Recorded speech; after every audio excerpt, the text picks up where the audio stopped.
Muito bem, agora abordando os aspectos de beleza, por que que a seleção feminina atuaria sobre o homem a partir do caráter da beleza? Por que que a beleza ela é um fator de atração? Eu estou aqui enumerando primeiro, obviamente, os elementos de atração do masculino em relação à percepção feminina, ou seja, o que que faz a mulher se atrair pelo homem, o que que faz a mulher desejar o homem. E aí nós temos a tríade, a certificação monetária, a certificação social e a certificação da beleza. Estamos aqui na certificação da beleza. A beleza, ela é o fator que irá trazer o constituinte genético. O constituinte genético, ele é a natureza falando por si mesma.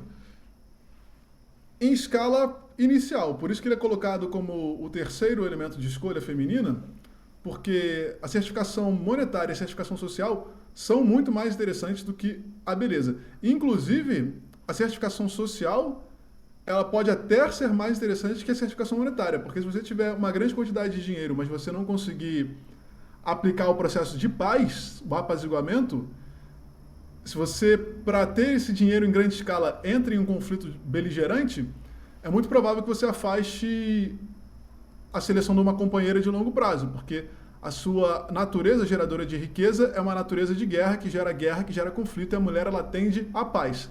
A mulher tende a escapar do conflito, a mulher tende a escapar do caos, a mulher, por uma história de violação da sua integridade, ela visa a pacificação da gestão social dela.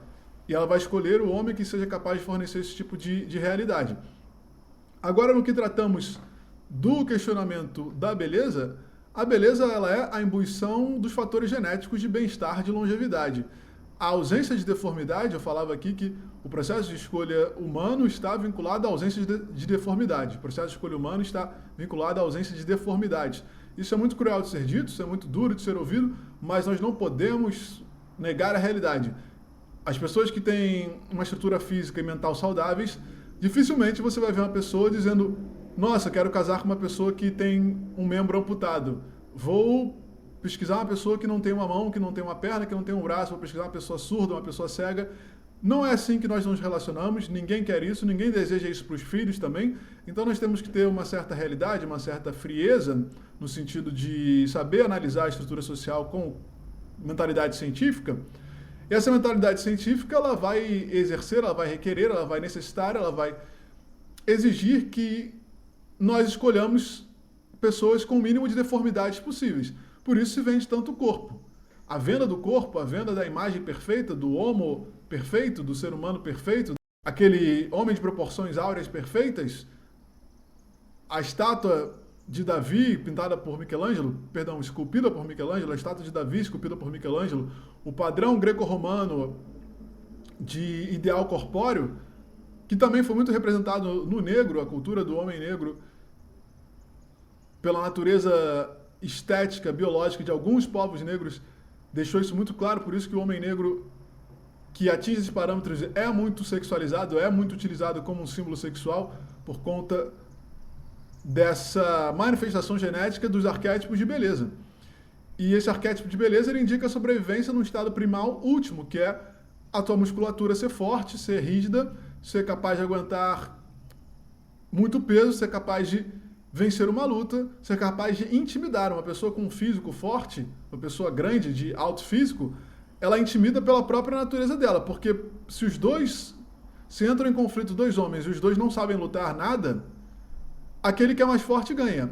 E se os dois sabem lutar muito bem, o que é maior, se for muito maior, ele ganha. Por isso que existe a divisão de categorias na luta. Quanto mais massa você tem e aceleração você gera, o Newton, a força, o impacto é tremendamente maior. Então, um homem de 120 quilos dando um soco no rosto é muito mais letal que um homem de 75 quilos dando um soco no rosto. E por mais que hajam artes suaves, artes de alavanca, como jiu-jitsu, como judô, como o aikido, o tamanho ele é um fator de influência muito grande e divide categorias.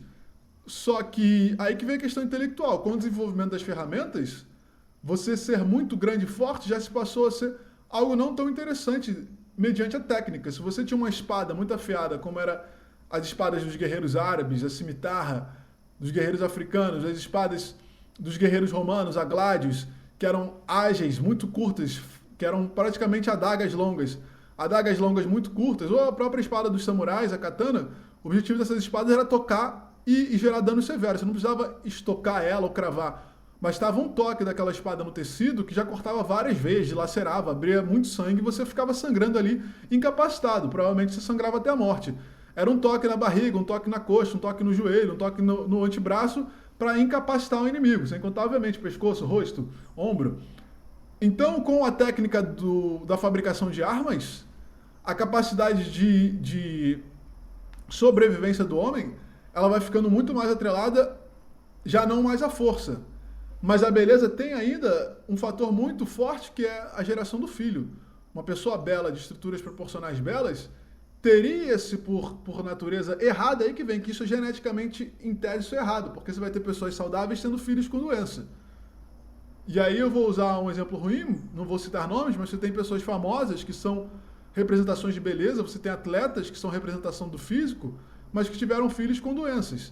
Então, essa predisposição genética que se observa, a predisposição genética que se observa na geração de um filho, ou seja, um pai saudável e uma mãe saudável vão ter um filho saudável, isso não é verdade. Pelo aspecto óptico apenas, ou seja, fenotípico. A aparência de alguém não vai garantir que ela tenha um filho saudável, que ela gere uma prole saudável. Mas, infelizmente, nós escolhemos por essa razão. Não infelizmente, porque alguém com uma pele boa, alguém que tem uma pele sem espinhas, indica que ela não tem uma série de inflamações. Espinhas são inflamações geradas por alergias. E alergias te matavam. Alergia fecha sua glote, incha seu rosto e você morre sem respirar. Tem pessoas que têm alergia a camarão, tem pessoas que têm alergia a mel, tem pessoas que têm alergia a picada de inseto. Então, se você não manifesta impolações no seu rosto, inflamações, por que é mais atraente? Por que um rosto com várias espinhas é não atraente? Porque aquilo ali é um indicador de possíveis toxicidades que aquele organismo não aguenta. E quanto mais toxicidade você não aguenta, mais disponível você está para morrer. Mas isso são seletividades que podem ser contrabalanceadas em outros pesos. Por que a pessoa vai escolher um atleta, por exemplo? Porque o atleta pode ser o atleta pode ter várias espinhas no rosto, ele pode ter muitas espinhas, mas ele tem a capacidade pulmonar muscular incrível. Você tem uma pessoa que é maratonista, essa pessoa está dizendo que ela tem um joelho que não sofre lesões, que ela corre há 30 anos e tem um joelho extremamente funcional. Você pode ter uma pessoa extremamente forte, grande, mas que tem um joelho que vai ficar ferrado em 5 anos. Então, por isso que mulheres se apaixonam por diversos homens de diversos grupos físicos e esportivos, porque cada pessoa vai olhar, cada pessoa vai observar no processo de beleza aqueles parâmetros que são mais interessantes para ela, que são mais chamativos. Uma pessoa pode escolher um nadador porque ela entende que o nadador tem grande capacidade pulmonar, tem grande capacidade de foco e concentração. Uma pessoa pode escolher um corredor por ver outros fatores associados a isso, a longevidade dos ligamentos e, enfim, não que isso seja um processo consciente, mas o esportista, o atleta, o lutador, eles vão expressar de forma não tão clara, mas eles vão expressar de forma subjacente, de forma que jaz sobre a percepção primeira, eles vão expressar que eles têm um dom físico. Esse dom físico, em tese, vai garantir uma maior longevidade para o seu DNA. Em tese, tá? Estou dizendo aqui uma percepção humana do ser humano médio que não tem acesso à ciência, que não faz exames, que não seleciona o indivíduo por uma bateria de exames, mas que seleciona o indivíduo pelo quê? Pelos impulsos animais da seleção natural. Isso que a gente tem que dizer. Tanto que é selecionar, a gente usa muito isso, né? Selecione melhor os seus parceiros. Por quê? Porque existe essa necessidade de observação para a sobrevivência. Então o aspecto da beleza, ele tem esse fator da longevidade, da representação do bem-estar da pele, da aversão a toxicidades, a aversão a toxicidades. Uma pele boa não tem toxicidades. Logo, essa pele, ela indica que aquele indivíduo é saudável. A pele é um indicador de saúde, de longevidade. Tudo isso são fatores que vão fazer você decidir. Um bom cabelo, um cabelo com beleza, vai indicar saúde. Saúde é longevidade, indica genética boa, em tese. Mas aí a natureza mostra que pessoas assim podem ter filhos com diversos problemas, como qualquer pessoa pode ter. Por isso que a nossa necessidade de análise, ela vem até para desconstruir certos parâmetros que são aplicados por indivíduos que estão fora do padrão, porque o padrão, ele define a forma, a conformidade. E o ser humano odeia, detesta, ele é preconceituoso, ele isola, ele aparta, ele separa da deformidade. Quem tem qualquer deformidade é excluído do processo seletivo.